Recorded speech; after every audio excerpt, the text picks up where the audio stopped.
परवा माझ्यासोबत क्लासमध्ये एक किस्सा घडला.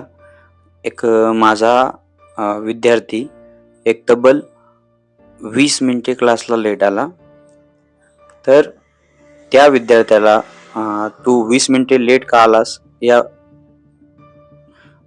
तू 20 मिनिटे का लेट आलास?" हा प्रश्न विचारल्यानंतर त्या विद्यार्थ्यानं मला उत्तर दिलं की "सर, फक्त 20 तर मिनिटं लेट आलोय." तर फक्त 20 मिनिट्स म्हणजे खूप होतात.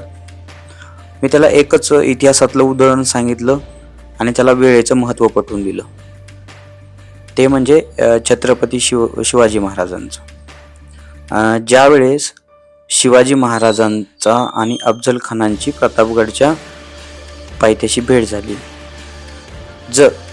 त्यावेळेस जर शिवाजी महाराज 10 सेकंद जरी लेट झाले असते तर काय झालं असतं? तर त्यावेळेस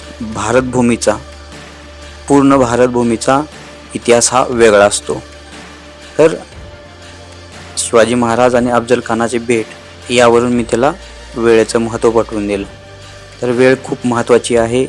एकदा गेलेली वेळ परत येत नाही. वेळ खूप बलवान आहे. त्यामुळे आपल्याकडे जो वेळ आहे त्याचा आपण सदुपयोग केला पाहिजे. तसंच त्या वेळेचा आदर केला पाहिजे आणि त्यानुसार कार्य म्हणजेच काम करत राहिलं पाहिजे.